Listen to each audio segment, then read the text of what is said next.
Why y'all keep muting me? Why y'all trying to steal my thunder? What the hell going on around here? Y'all keep muting me up in this mug. What's going on? What's up, everybody? It's Fly Nubian Money, where we help you to master your mindset and maximize your money, baby. I am so excited to be back with my queens, and I ain't seen my sis, Dr. LaNee. What's happening? I ain't seen you in a minute. What's going on, girl?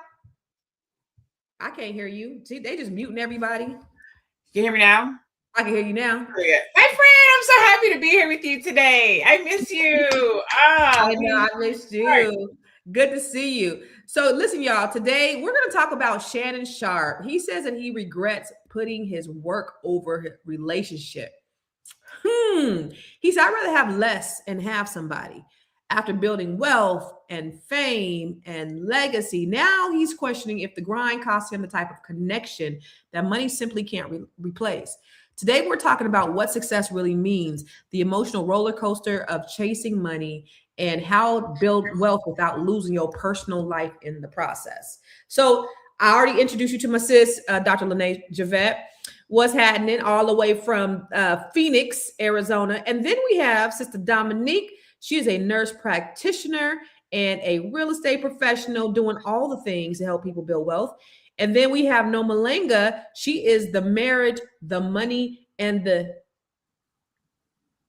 marriage, time, and the money. Wait, what's the middle one?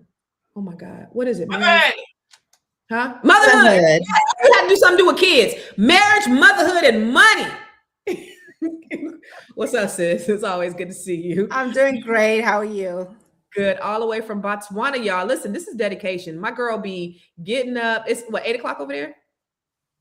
8 o'clock in the evening. 8 o'clock in the evening, and she does all that just to come on and talk to all of you great people. So thank you, Miss Nomalanga. So listen, you guys. So I don't know. Do you think, I'm gonna ask you this, do you think it's disingenuous of Shannon Sharpe, and I'm gonna start with you, Dr. LaNee, to say that? Because you could say that now that you've had the money, but would he be saying that if he didn't? So what do you think? Is it disingenuous or not? It is. It's hindsight. You know, hindsight is 2020. Of course, we can go back and be like, I wish I would have, could have. I'm older. I just got caught on OnlyFans with my hand in the cookie jar. Like, yeah, of course you wish now you had had somebody. And you're getting older. You're breaking down. A lot of these, David Bann or a couple of these men are getting older and now saying, now I want to settle down. I wish I had done something differently. But you know, we are today. Yeah.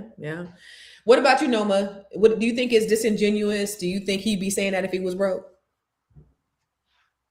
I think if he was broke, you'd probably not be saying that, right? But I don't think the two are mutually exclusive. Okay.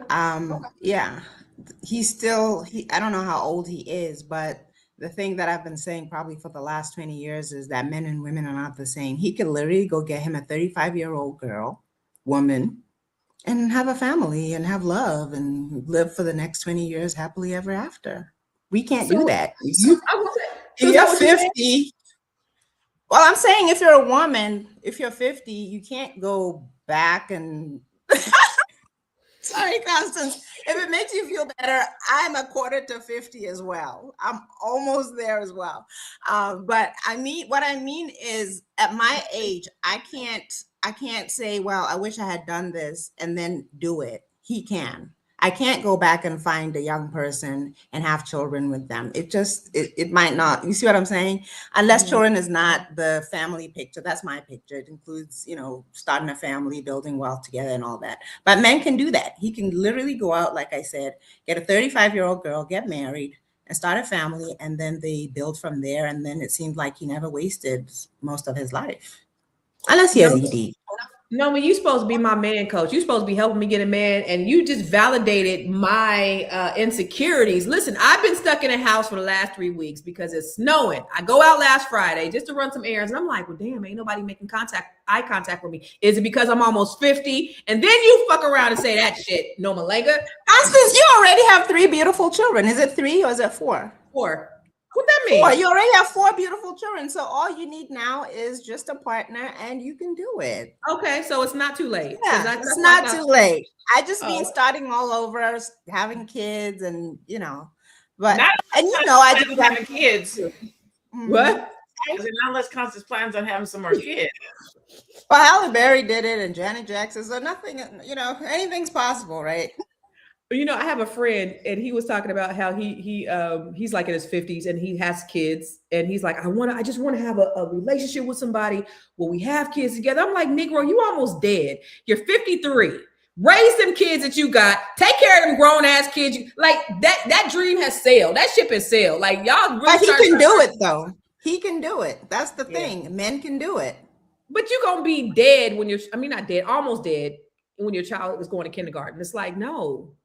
Get that kid a chance to have a daddy that can walk him to school. Dominique, what do you think? I do kind of think it's disingenuous, because now you have the money, you have the fame, you have the fortune, and now we're having a conversation. And I often hear men talk about this later in life, right? You want to talk about having somebody now, you're sick, what they call the hospice wives. Yeah. Think about those things before. So let's not talk about it now. You had the opportunity before you got the fame and the fortune. You could have built with somebody, but oftentimes they don't, and he didn't. And so I do think it's disingenuous. Let's not talk about it now. You got the money. That part. Before we go to the video, I want to see the video. I'm going to ask you, Dominique, would you rather have the money or the love? Ooh, wait a minute. You married. You're not supposed to be having to think twice about this. I'm going to have a conversation with your husband. You know what? Because you need money to live. So it's like one of those tricky things. But if I'm a lover girl, so I would want to have love. And love, I feel like you're going to get the money. We can get the money together. Like, that's how I feel. But I would want love. I would want, I enjoy the fact that I have been able to grow up with my spouse. I've enjoyed the fact that I've been able to raise my children, and I've never put money over that. Even being a nurse, I can work all the time. I can work overtime, but nothing replaces, having those experiences and those moments with the people that you love the most. Money cannot replace that at all. Amen. Good. That's good. What about you, Dr. LaNee? I had to think about it for a minute. As Dominique was talking, I was like, damn, money is good. Love is good. I feel like with the right partner, right? I think when we talk about relationship and love, we just talk about love. With the right partner, yes. Love, because we're going to build money, right? If I have a partner that adds value, that's not taken away from me, that's not stressing me out, that shows up and supports, and we work as a team and we are actually partners, right? Good leadership, you know what I'm saying? Then I'm gonna choose love every day of the week, because I know that together we're gonna get out here in these streets and we're gonna make some money. Right. He ain't leading you to hell. Exactly. That's important. Okay.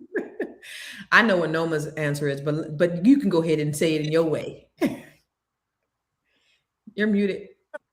You're muted. Love, but go I already have a problem with that word love, but I like what LaNee was saying. Because she didn't say love, just love. She said well partnered. I was gonna say well matched. I would like to be well matched, and then we build together, because I believe that when you're well matched, love grows in that environment, and then you can build the wealth together, assuming that you're really well matched, and you're both healthy, functional individuals. The love, even though I don't like the word, definitely comes first, and it's more important, and it's supposed to help you build more. It sounds like you are more about partnership. Not partnership, business. It sounds like love is a business for you. I don't like the word business either, but I don't like this flimsy love where you follow your feelings and get married just based on your feelings. I don't like that at all. It's actually, I think it's actually pretty stupid, because the love fades, and then you're left with a person that you don't even like, and then you ruined your life. No, I think it's important to be well matched. Yeah, and you're broke. Yeah, but when you meet a person, and I'm lucky. I don't like the word luck. So many words I don't like today. But I'm lucky because I got well matched later in life, right? Again.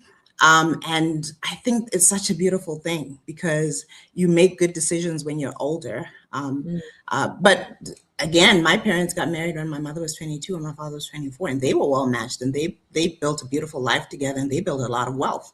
So Yeah. I'm not saying it's just because I'm older, but I do think it's a blessing to be older and be able to make good decisions, be well matched, built together. But no, I think love, just following your feelings and saying you're in love and then making decisions because of the love, I think that's really stupid. Yeah, that's what you do in your 20s. Yeah, well, But yeah, at this, still stupid. this right age, that's why you don't get married before your prefrontal cortex is developed, people. That's why. Let's take a look at the video.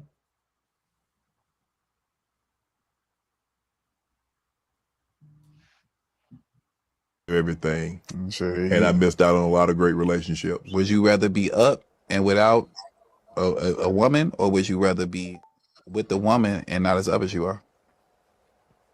You want me to tell you God honest truth? Yeah. I'd rather be up, not up as much, and have somebody. For real? I do. Okay, I can understand what he's talking about, because the more I worked and was chasing that bag, the less time I was spending at home. Time you can't get back, money you can replace. So you're gonna have to make a decision. Do you want money or do you want a relationship? Trust me, you're gonna have to make a decision. It's gonna be a hard one, but you're gonna have to make a decision. Either way it goes, you're gonna have a relationship. Either it's gonna be with money or it's gonna be with a person. The choice is yours. Now, I think that, that's a good point. But is it because he just got caught up? It's like, does that really matter? Does it matter that he just got caught up and he just lost a bunch of money, lost deals behind this little young white girl? Do you think that's a contributing factor, Nomalanga? And if it is, does it even matter?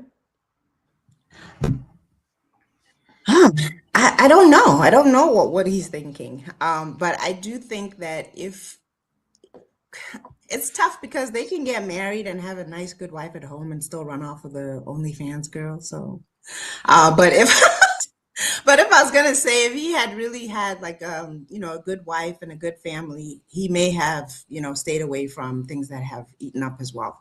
But that's also statistically how men finish their money, is by not marrying and by not having children, and then they die and their wealth just goes to nothing, and then the children that they've left out on the street start over again and repeat that pattern.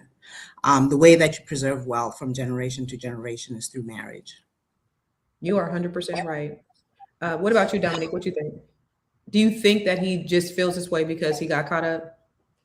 I don't, not necessarily because he got caught up. I'm sure he had multiple opportunities throughout his life to develop this relationship and settle down.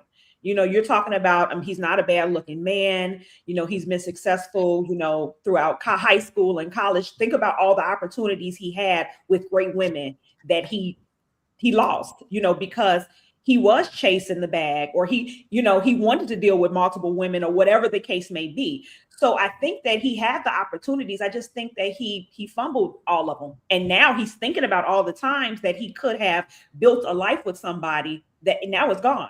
And so now he's thinking about all these things, and because he has children too. So what happened to the mother of the children, So he had these opportunities. And I just think that now he's just thinking about life and what this looks like as he gets older. Yeah. Is it just one mother? Huh? I don't Is know. it just one mother? Oh, I'm not I sure. don't know. That's a good question, producer. How many baby mamas does he have? But Dr. LaNee, what do you think? I don't think he fumbled the bag. I think he wasted it. I think, just like he said, he had opportunities. He said he missed up on some opportunities. He had some good relationships. I'm ad-libbing, but he said something about he lost some good relationships, which means he was probably out here playing with some women's heart. And that might be fumble, but I'm going to go with wasted, right? Because a lot of times when you have money, you feel like your shit don't stink and you got a lot of time. You can do whatever you want to do. And now that he is older and he's looking around, again, hindsight is 2020, and what I coulda, shoulda, woulda did. But also men and women, because it's not a man bashing session, feel like we have to choose between the two. It has to be either or. And I really wish we would get to a place where we felt like we could do both, right? Mm-hmm. That there's something special when you build with someone, when somebody has your back, when you're doing it as two.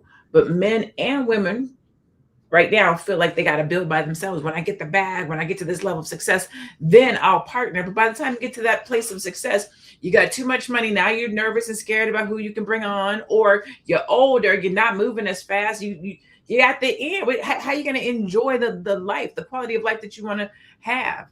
And so I think he just looked around. Old girl took his money. Lost some business contracts and deal. I think he lost that $100 million deal with ESPN. Now you're sitting around looking at your life and you don't got nobody to talk about it with, nobody to tell it to, nobody to open up and be vulnerable with. And now you're saying, dang, I wish I would have taken the time.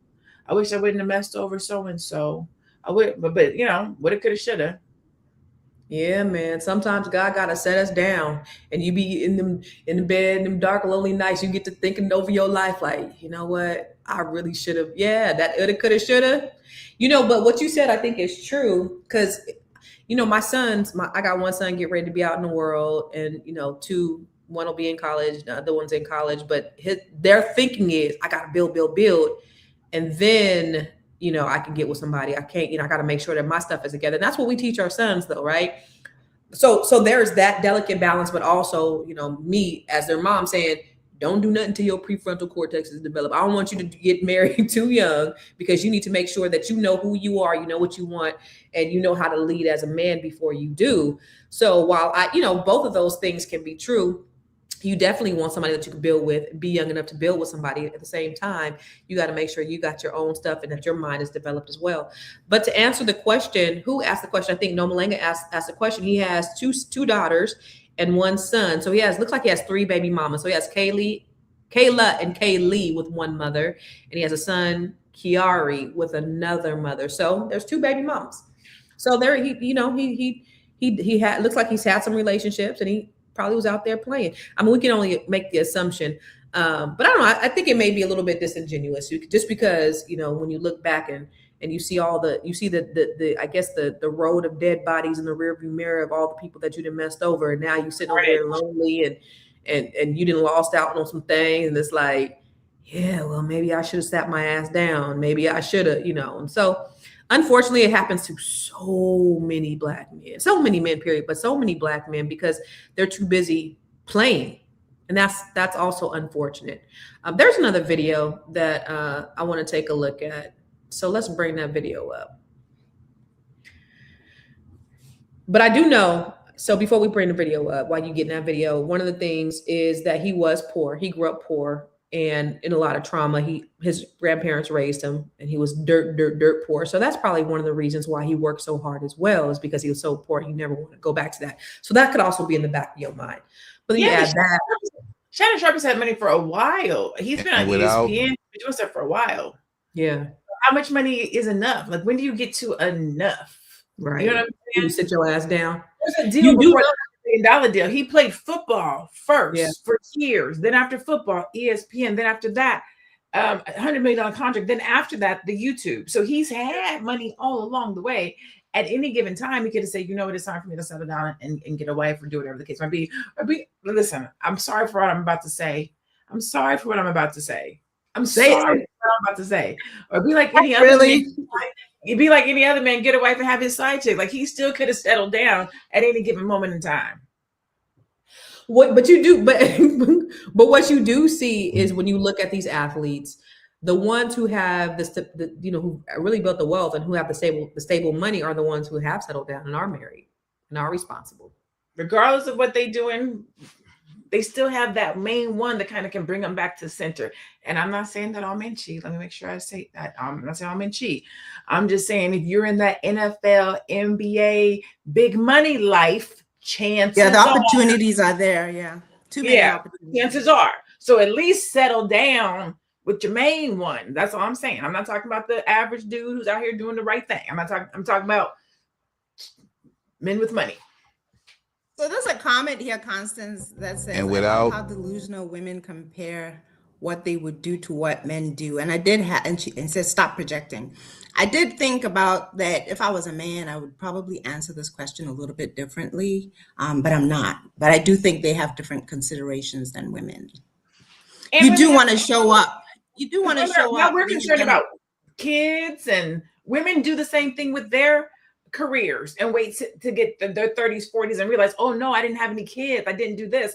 And then they start thinking, sometimes that happens. But when you get married and you're a woman and you have almost nothing in terms of money and material wealth, it's not balked upon as much as being a dude and you have nothing to offer the woman you're asking to marry you. In our culture, they literally ask you as a man, like, well, where you gonna take her? Where's she gonna live? Like, what's she gonna eat? Like, what you gonna do, dude? You know? And they don't ask the woman that, because the expectation is that he's supposed to provide. He's supposed to, at the very least, provide the basic things. So I'm just putting that out there, that it may not be the exact same consideration for a man and woman, although we both make the mistakes of sometimes leaving commitment and family until too far into life, where then some things are not possible. Well, and like I said, sorry, no, I was gonna say, I keep saying, like, some of these guys really do get ED like in their 40s and 50s. So like, who wants that? Listen, let's say 60s and 70s. Okay, Nomalanga, you don't got to say 40s and 50s. Sis. He's not in his 60s. I'm starting to get offended here. Constance, I don't know about Dominique, but I think you and I and LaNee are around the same age, give or take a year or two. So that's why I keep saying that. Maybe it's because I need you to say 60s or 70s, though. Okay. Well, how old is Shannon Sharpe, though? But do you remember Ebony K. Williams a couple of years ago? Remember, like, she was the epitome of that woman that he's talking about. Women do have options. I think we have the same types of options. Women are making money. So I don't know if that's a projection necessarily. That was just right. She said she ain't dating no man who drive a bus. Remember that? Y'all remember that conversation? Yep. Mm-hmm. Yeah, remember that? I mean, kind of the same thing. Like, so she's sitting here and probably in her 40s. Did she get pregnant or something? Did she have a in vitro baby or a surrogate baby or something like that? I don't know. Who? Anyway. Okay. Okay, let's go ahead and look at the video. Y'all ain't rocking with me. And without a woman, or would you rather be with the woman and not as up as you are? You want me to tell you God honest truth? Yeah. I'd rather be not up as much and have somebody. This is real. I think this is what happens to a lot of Americans. I think we get into a cycle of chasing and chasing and chasing. We never really think about what is satisfaction, you know what I mean? And the thing about the grind is that you have to be obsessed about it in a sense. You can't really put your all into the grind and then also put your all into a relationship. So I think going in, somebody who's on the come up has to kind of think that way in America, at the point where you have to put your grind over a relationship. But I think Shannon Sharpe, as he's gotten older, as he's kind of been through the ups and downs of living that lifestyle, has come to the realization that maybe this wasn't worth it after all. And I think that's a good thing. I think this is a conversation we should probably bring up more, because we do have to really think about, what do we value more, relationships or being successful or appearing successful? But let me know what you think. So do you think that's true, Dominique? Do you think that, maybe a woman, or would you rather be? Maybe he is, maybe you have to just focus on one thing. I do think that, when you think about a relationship or a marriage, right, it is a partnership. And what you find is sometimes one partner will work more, and miss out to make sure that the family is taken care of. So I do think that sometimes there are sacrifices, and that's why it's important too, to have a partnership, have a marriage, so that you can build wealth within your family, and somebody is there making sure that the children are taken care of, as opposed to having two separate households where both individuals are chasing the bag, and then the kids are basically raising themselves and figuring it out. And then you have crime, and you have all these things that are happening because everybody is chasing the bag.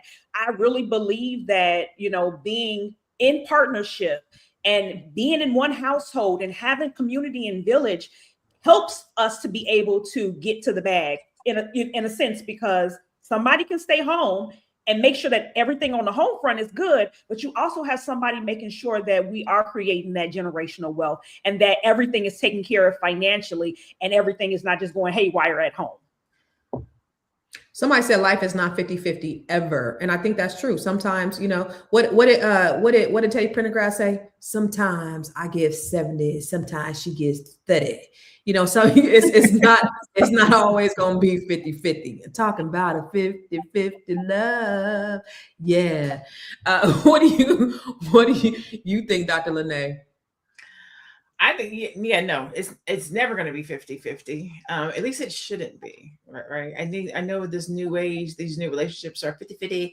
That I think it's, first of all, I think it should be 100-100. Like, I think both parties need to go into it wholeheartedly, right? And then you show up and you balance each other out. They got it, you don't got it, whatever, right? It's a push and pull. Sometimes they got more, sometimes you got more, but you're in it together. So I always feel like it should be 100-100.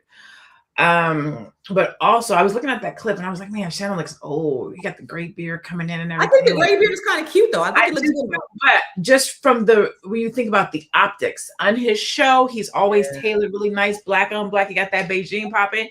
When I'm watching that clip, he was just letting it all hang out. And so again, I'm looking at it from the perspective of a man who has lived his life and is now like, damn, I wish I would have lived it differently. I wish I would have taken the time to been vulnerable, been open, let somebody in, not have worked so hard, not have been so committed to the grind that I always say, when you finish grinding, what are you going to have left? Right? And how long can you grind for? I have this conversation with my dude all the time because he's like, he has these goals and ambitions and wishes and successes. And I'm like, dude, if you think about where you started to where you are successful in this moment right now. Can you be more successful? Yes, you can. But a lot of times I think Black men, they knock their own hustle, right? If we talk about how he started out dirt poor, I'm not going to be that, I'm not going to be that, that laser focus sometimes blocks everything else. And then by the time, because here's the truth, the goal keeps moving. That's right. Goal keeps moving. So the goalpost. Once you hit the million, okay, I made it. Okay, now I need 5 million. Then you get to 5 million. Okay, I got this deal, but I'm gonna get traded. I'm gonna do 25 million. The goalpost keeps moving, so you never really get. Never gonna be enough. Yeah, we never arrive. We never arrive. If you're true to what you want, you never arrive. Some people do, and they slow down, they settle down, they cool, and they content. But if you are a real hustler out here, like Oprah gets up every day and still makes money. Like Jeff Bezos gets up every day and still makes money. Some folks, you keep going, but they're living life along the way. That's the difference. So is that mutually exclusive? Because the guy on the video, Nomalanga, said that, I understand, because if you really, really focus, you just really gotta, you gotta eat, sleep, drink, think, be everything it is to perform at that level. Do you think that's true? So I looked it up. He's 57. Shannon Sharpe is 57. So no, the guy is not correct. There is a time where you have to buckle down. All of us here, I think, have built a business at some point. And I can remember where we used to do like these 90-day runs back in the day, where it's like 90 days of absolute focus and you're not, barely sleeping, barely doing anything else just to get this thing up and running or to hit a particular goal. But you can't get to 57 and tell me that you just only focused and hustled. And no, let's not pretend that that's where all his focus was. He was all over the place as well. He was in sports, he was womanizing, he was wasting time, he was doing all kinds of other things. I'm glad that at the age of 57, he finally stops and says, well, I could have done things differently. And hopefully some younger men will listen and think, well, maybe I should do things differently. But no, you don't get to 57 and say you only focused on grinding. No, he just, wasn't it last year where he lost a whole bunch of his money, not focusing? $100 million with the little white girl. Not focusing, right? Not focusing, not grinding, not building wealth, just doing something stupid. So it's not like that's all he did. So he at least is willing to admit that he did something foolish. And I wanted to say about that whole 50-50 thing also, because I heard us mention 50-50 and LaNee said it's 100-100.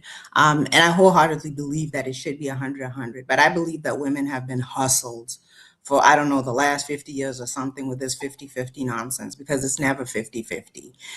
Both people go to work, right? He doesn't get pregnant, she gets pregnant, but still 50-50, right? Right. She has to clean she has to do the child, she has to do so much more, and then they have the audacity to say 50-50. It's never 50-50. If a woman literally never contributed a single penny to the relationship, it would still not be 50-50. Drop the mother mic. Let me tell you something. As you were talking, I just remember one of the world famous sayings that you said, Nomalanga, when the question was asked, if you had to bring in some money to, or if your husband needed you financially. Now my husband a date. And you said, yeah. What was the question? If they needed you to, it was like if you were on a date and he forgot his wallet and he was looking at me as his date. I was like, well, yeah, he could do whatever he wants, but the solution is not me. Yeah, you said he has many options, and I am not one of them. Yeah, I ain't gonna do it. It's true. He has many options, and I am not one of them. Make a plan. Be a man and make a plan. Being figured out, homie. But I just, it's really sad. I think the state of the Black family, and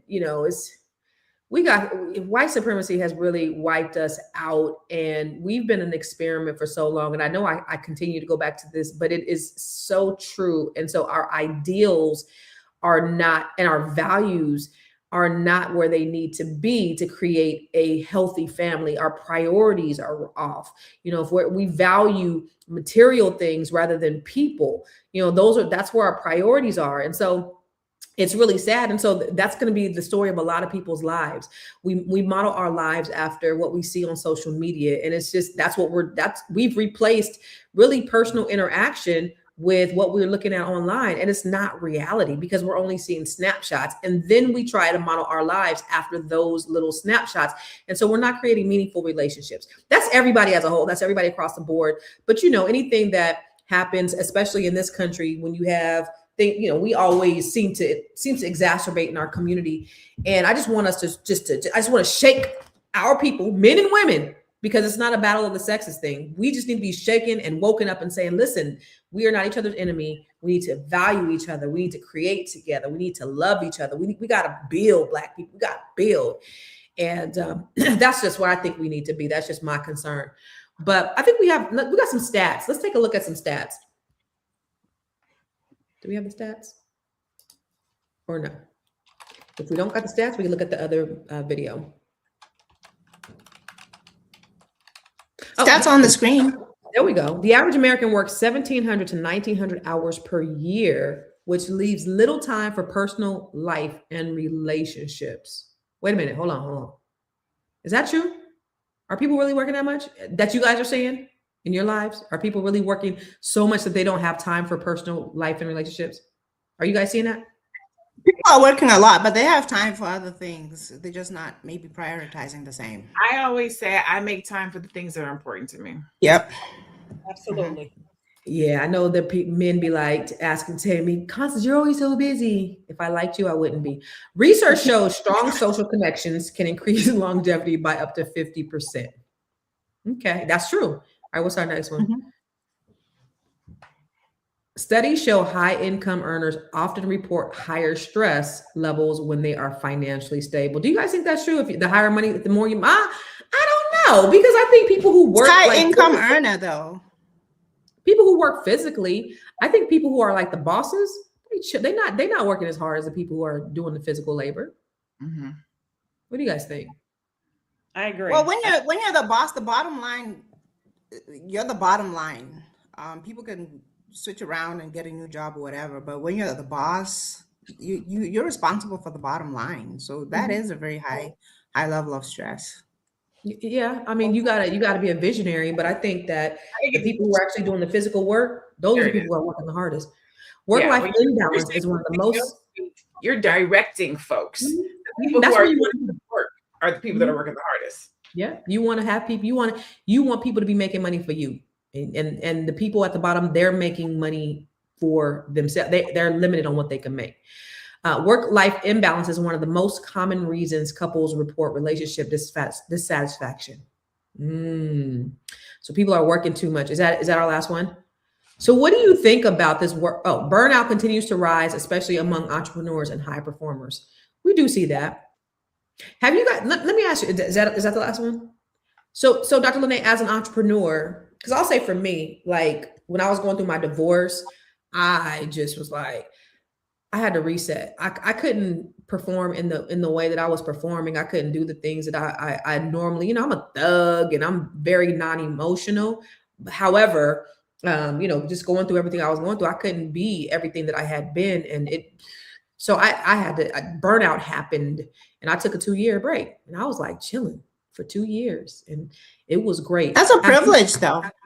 Yeah, it was beautiful. I mean, I'm blessed to be able to have, you know, made some great investments to where I was able to do that and still buy a property and take care of my kids and send them to college. So that was beautiful. I got to work. I still got to work now, but so I'm grateful to be able to have done that. But have you guys had any as entrepreneurs, any time where you've had burnout? No, absolutely. I think if you're doing it right, you do. I mean, if you're not working, if you're not out here working hard, I don't think you do. But I think if you're doing it right, you do. I know I burnt out during my PhD. I burnt out at different times raising my son. I think that when you are doing entrepreneurship right, you come to a point where you have those seasons of burnout. But I think that those are also reinvention seasons, because if you think about how you're showing up in the world today in your business after that 2 years, like you're out here killing it. So you took the 2 years off, you rested, you healed, you regrouped, and you came out swinging.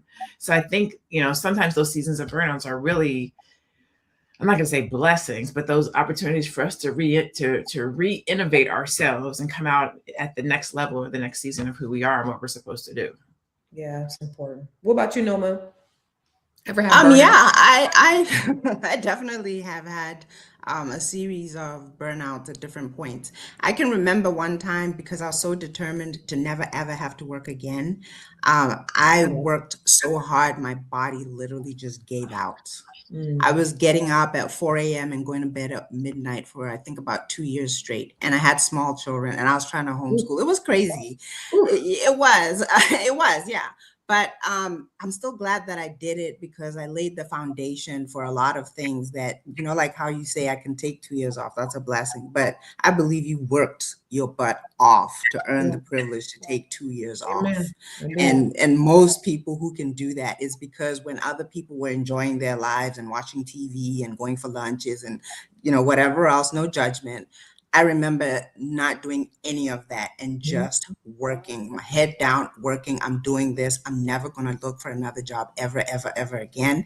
But once you've done that, if you do it well, and then again, you make the right investments and so forth, you don't always have to go back into that. I mean, for me, it was crazy. I can't speak for anybody else. You never have to go into that grind mode, but you do have seasons of where you can relax a little bit. You got to push some, you got to relax and so on. But you can definitely burn out. I've seen it happen. And it was very, very tense in our home. I would imagine. Yeah, I was nobody works harder than Constance Carter. Working hard is ghetto. It's ghetto as fuck. I don't want to do that shit no more. Dominique, you being a real estate professional and a nurse, which is super intense, I know you get burned out. I do. Like sometimes it's so overwhelming because those are just small aspects of my life. I'm still a mother, you know. How old are your kids? My oldest is 20. So, you know, she's in her second year of college, and my youngest is 14. He's a football player. He's in his freshman year of high school. So you got to think about those pieces as well. You know, extracurricular activities, registration for school, parent meetings, on top of being a nurse, on top of building out a business, on top of being a type A personality and wanting to be successful and just trying to make this stuff work. I have burned out multiple times. But that's your husband, honey. Huh? That's a whole nother job. I said, you forgot your husband. That's a whole other job. Cooking dinner every night, like people, those small things that you don't even think about. But what I've learned to do is not be so hard on myself and appreciate the moments where I feel burnout, just saying, I don't have anything else in me and I'm not doing anything else. And I'm just going to lay in the bed, or I'm going to take this time off a week or two. And I'm just going to take the time off. I have learned to just sit in that and not beat myself up. Like because I did wash the dishes last night, or because, you know, I didn't get something done.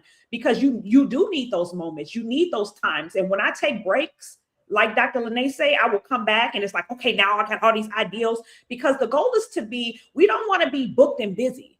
We want to be paid and productive. When you're productive, you're strategic, you have things planned out, you're scheduled, you know, you have things in order. Like I read a book, Atomic Habits. Like if we start putting things in place from this time to this time, this is what I'm doing.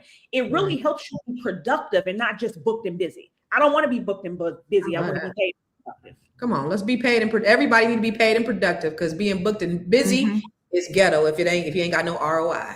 Ghetto. That is definitely ghetto. You said what, LaNee? I said, no, that is ghetto, being booked and busy.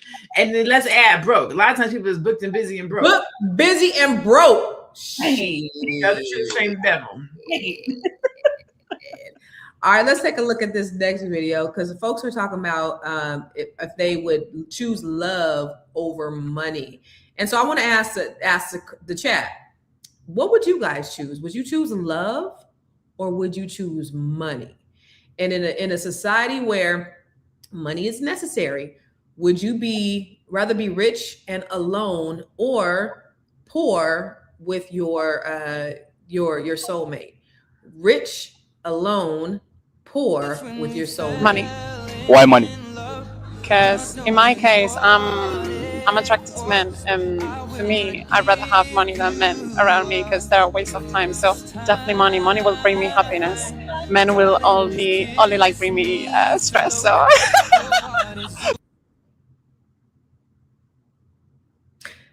Any more?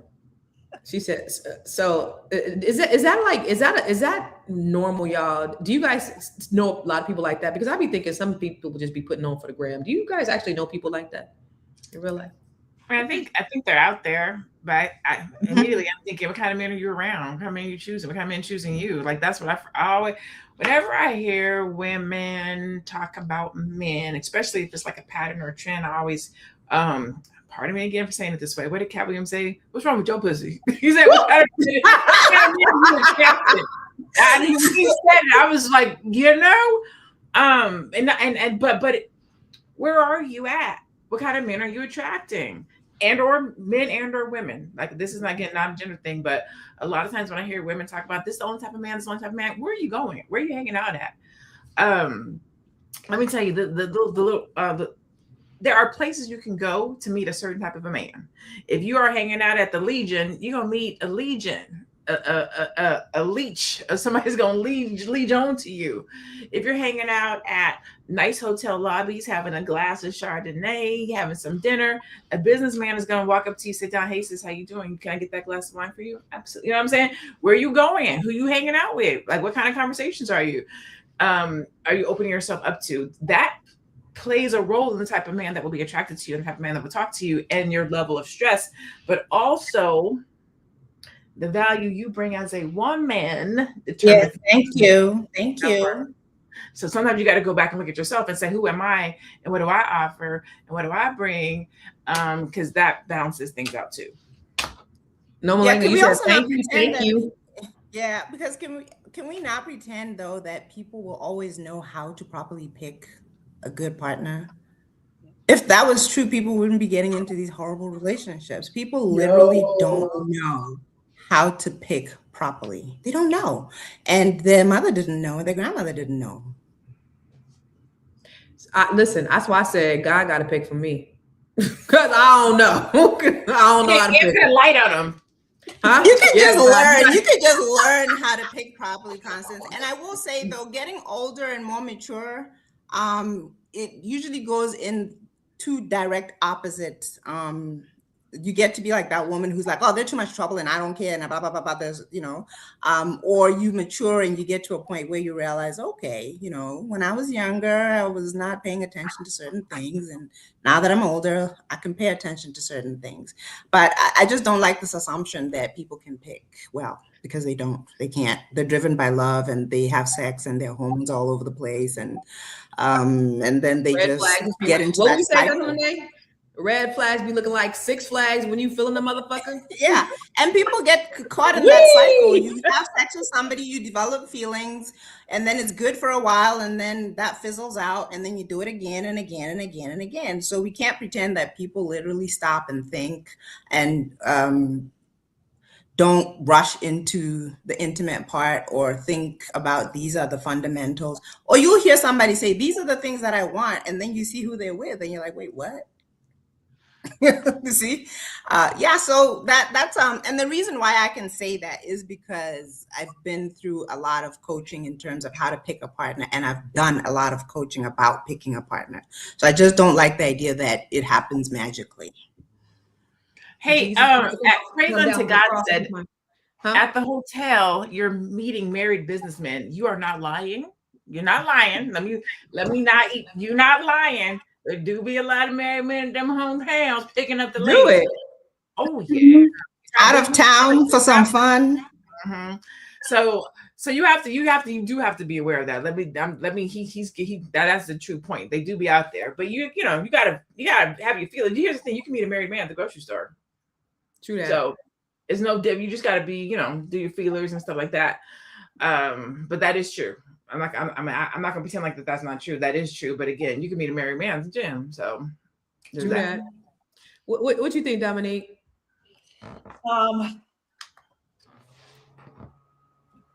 Let me think. I think that we focus so much on the division and generalizing, right? All men are this, all women are this, instead of, like Nomalanga said, paying attention, asking the question. We're so lustful that we're lost in everything based on lust and not who the person is, what they're doing, what they have. What is their mother like? What is their father like? Having these conversations and getting to the root of things. But what's happening is we're creating this division that I don't even think is created by us to separate us and make marriage a bad thing and make relationships a bad thing. I'm just going to be by myself and I'm just going to be single. And it's not a bad thing to be in partnership, but we do have to pick better. We have to really think about things that we want. We need to think about the family that they come from. And like Ms. Producer say, we oftentimes pick our traumas, right? So when we're having these conversations, yes, it's easy to blame the other person, but we also have to be accountable for our actions. So if you choose a certain type of person, knowing everything that you know, because the red flags come out, we just ignore them. You can't blame somebody else or blame the whole sex, all the men or all the women based on a decision that you've made to ignore different things, not addressing your own issues and your own traumas. And until we get to that point where we're accountable and we're having real conversations and we're not getting caught up in lust, I think that's when things can change. Yeah, man. That's why Jesus is gonna have to come down from the cross and pick mine for me, because I don't know. I don't think I can trust myself. Red flags are real. Deborah will win. They are real. Let's go to I'm gonna stop saying that. I got to speak it into existence. I'm gonna pick the right one. I'm gonna pick the right one. Yes. There's some great guys out there, and they ready. Let's go to the last video. I see reasons why man should choose money over finding love. Let me explain. Money is a tool that can pave the way for doors to open, right? To make you successful, to make you financially free, to really enjoy life. Finding love can put you in the dumpster. People get replaced every day. Nothing lasts. Honestly, a woman will choose somebody over you that's not better looking than you, doesn't have more income, doesn't have a stable life together. They'll choose that person over you in a heartbeat. That's why I don't think men should be chasing love. I don't think men should be chasing anything. All a man should do right now is attract riches, growth, harmony, peace, love. You shouldn't be chasing anything at this point, because chasing, it's running away from you. You know that. The person you're with right now, or the person you're trying to get with, that person could be gone the next day. You know your money can't, though. Your money's going to stay with you. If you use it right, your money will always stay with you. I'm not listening to nobody under, this little right. baby. I'm not listening to nobody under 40 to tell me about life. Boy, bye. Anyway, we're talking. Let me get that behind your ear, baby. Let me get Right. that. If you don't go somewhere, little boy. He just proved my point. He already talks about it being financially stable, blah, blah, blah. Then go pick a chicken head that's going to run off or something. He's the right person. And then he's stupid enough to think money doesn't leave. Oh my God. It absolutely will, especially if you say stupid stuff like that. Right. If you think stupid thoughts, you say stupid things. Yeah, all of those things, right? Yeah. My God. You don't attract money, you work for it and you work to keep it. All that garbage about attracting it. Nah, you don't attract money. You gotta work. Right.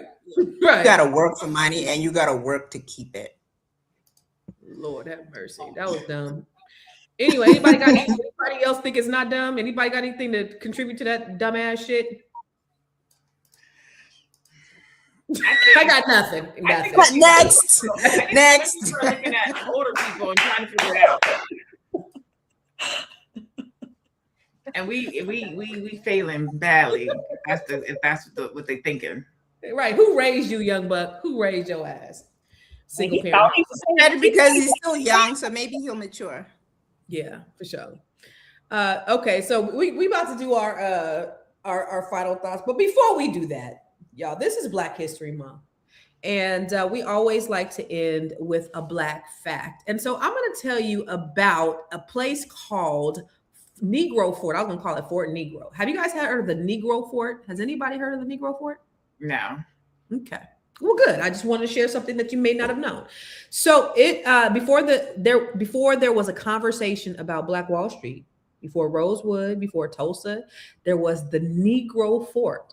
So after the War of 1812, formerly enslaved Africans and Black Seminoles took over an abandoned British fort of the Appalachia River, and what they built was extremely powerful. This wasn't just a hiding place. This was a free Black stronghold. So over 300 Black men, women, and children lived there. They were armed, organized, and most importantly, they were free. The fort became a symbol of Black independence in the South, attracting more escaped slaves who were ready to live life on their own terms. Now, here's where it gets real. Slave owners and U.S. officials saw this as a threat, not just physically, but physiologically, because if enslaved people saw Black folks living free, armed, and self-sufficient, it would inspire rebellion.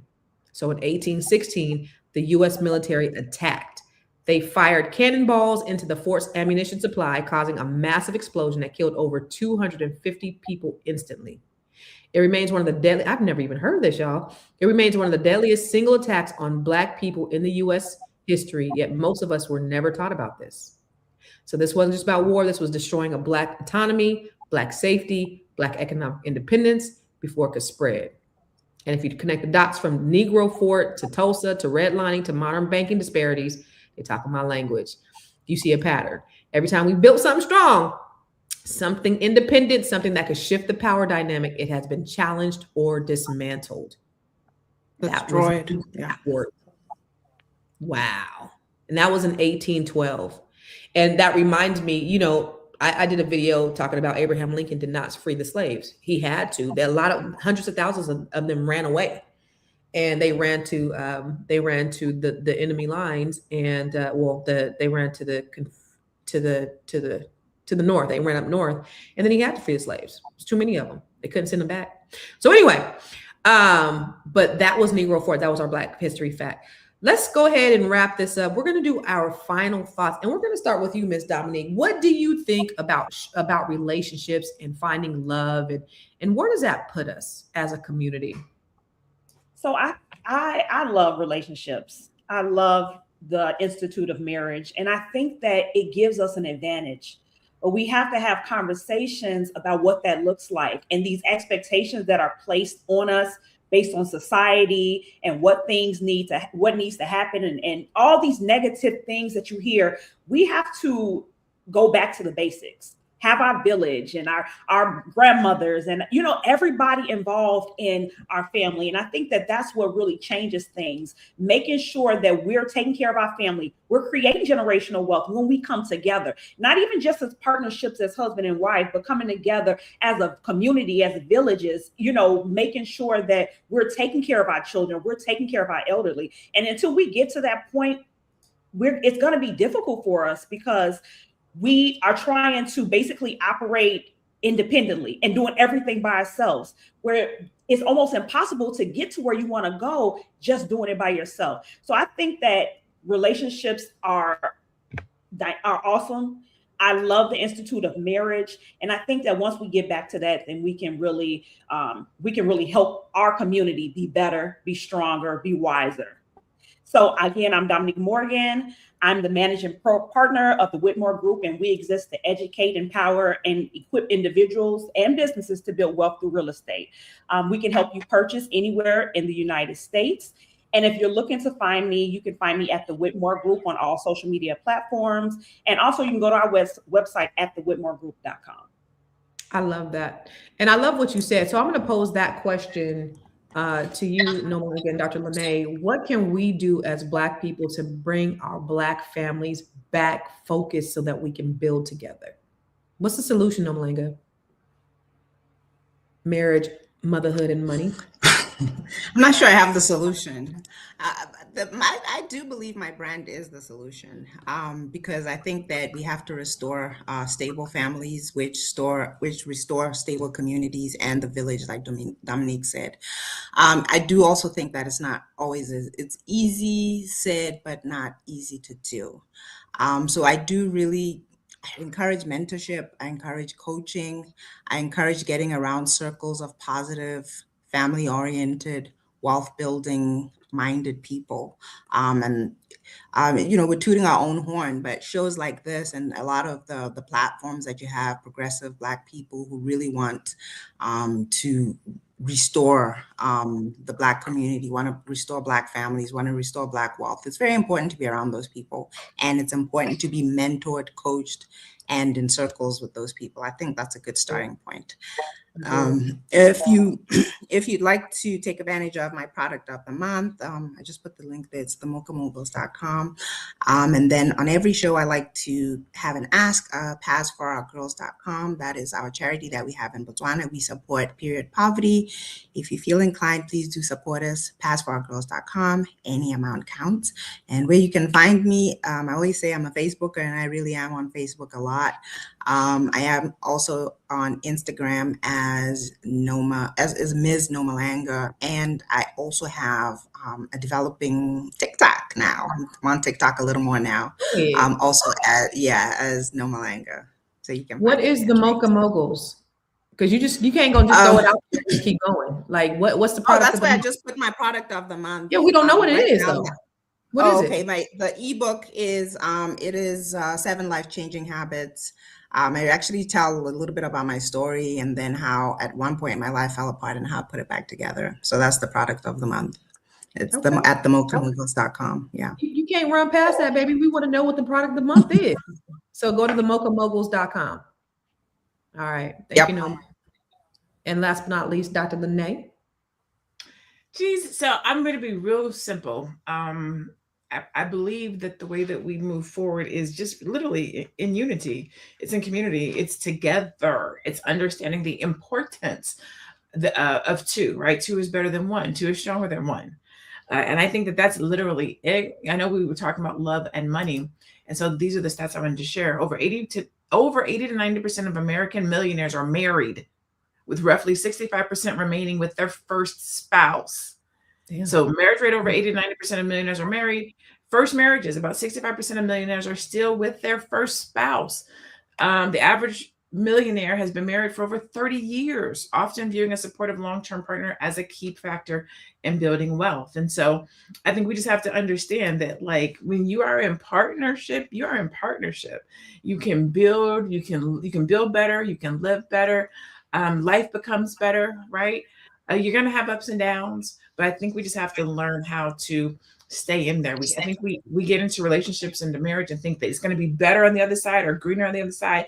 And all it is green lights. It's a green light shining on that grass. It's fake. It might be, it might even be fake green grass. We don't even know. Turf. Yeah. You literally got to water your grass and stay in there. That's how we see these 20, 30, 40, 50-year relationships. And so I think that that's our success is, I mean, if somebody's hurting you, treating you bad, no, but if you can work through it, if you can communicate, if you can talk, if you can fight for it, I think that that's how we get to the other side and we build more Black excellence and more Black love. I'm Dr. LaNee Javet. You can find me at The Brilliant Strategist. You can find all of my links. That is my links link. So thebrilliantstrategist.com if you want to work with me, do a strategy session, join my email list. Anything that I do is at thebrilliantstrategist.com. Wow. Well, you said it, all of you guys said it, but marriage matters. It really does. It matters in how we build our families. It matters in how we build our communities. And I just pray that like we can lean on love. And I'm not talking about the type of in love. I'm talking about the love that is an action. That's a verb. The things that we need to build together. We can really look and lean on that. That's what we need more than anything. Is we need to have the kind of actionable love in our communities, but it's shown more when you have a solid family.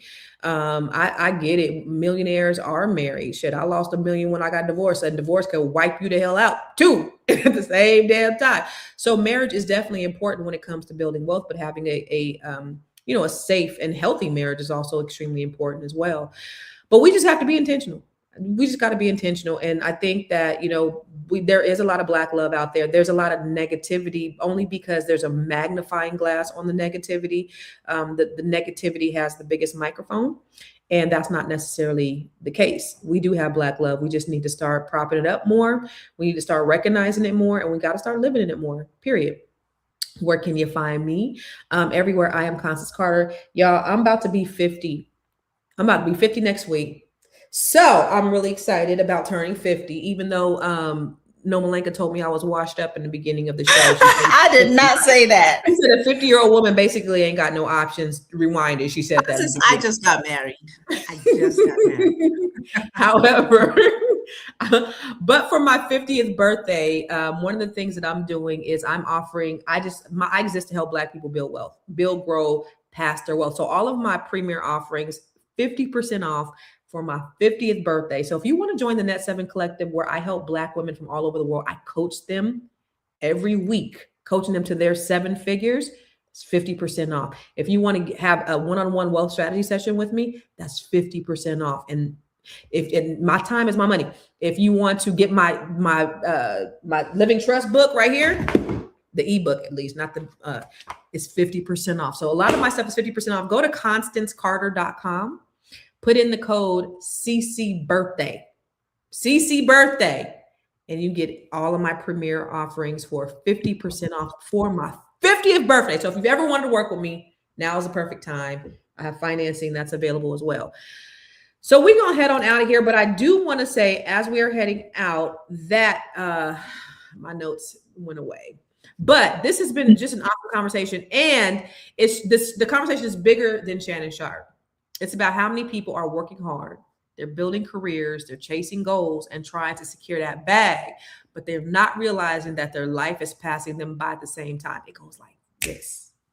Money is important, absolutely, but security matters. Relationships are way more important. They matter too. Families matter, friendships matter, love matters, because at the end of the day, success feels very different when you've got somebody to share it with. So we appreciate you coming on here with us. We love you, and we will see you tomorrow. Same bad time, same bad channel, and we out.